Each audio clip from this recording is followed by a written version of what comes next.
Sejarah Israel. Israel pertama kali disebutkan menjelang akhir abad ke-13 sebelum Masehi. Bukti itu tercatat dalam prasasti Merneptah dari Mesir yang menyebut adanya sebuah wilayah bernama Kanaan. Nah, dari kita mulai mengenal jejak awal bangsa Israel, beberapa abad kemudian muncul dua kerajaan yang bersaudara, Kerajaan Israel dan Kerajaan Yehuda. Keduanya menjadi bagian penting dalam perjalanan sejarah bangsa ini, dengan kisah politik, budaya, dan keyakinan yang terus berkembang dari masa ke masa. Sekitar tahun 1000 sebelum Masehi, wilayah Kanaan berada di bawah kepemimpinan Raja Daud. Dari sinilah kisah besar bangsa Israel semakin dikenal.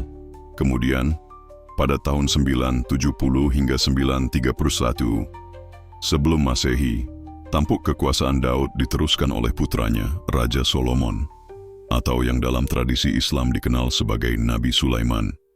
Pada masa pemerintahan Sulaiman inilah dibangun kuil suci pertama di Yerusalem kuno, yang kelak menjadi pusat ibadah dan simbol penting bagi bangsa ini.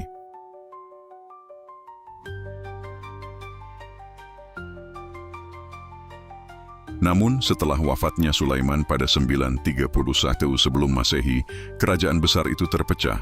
Kanaan kemudian terbagi menjadi dua, Kerajaan Israel di bagian utara dan Kerajaan Yehuda di bagian selatan.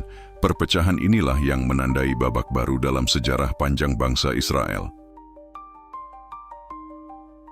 Seiring berjalannya waktu, sekitar tahun 722 sebelum Masehi, Kerajaan Israel di utara jatuh ke tangan Kerajaan Asyur, yang kala itu berpusat di wilayah yang sekarang dikenal sebagai Irak.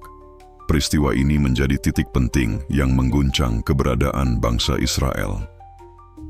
Kira-kira 1 abad kemudian, giliran Kerajaan Yehuda di selatan yang menghadapi nasib serupa. Yehuda ditaklukkan oleh bangsa Babilonia.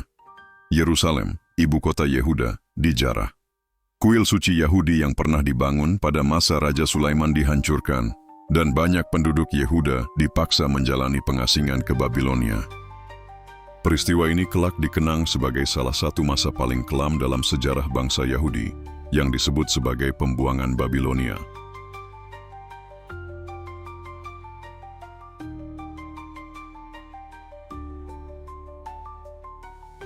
Setelah kurang lebih 50 tahun hidup dalam pembuangan, orang-orang Yahudi akhirnya dapat kembali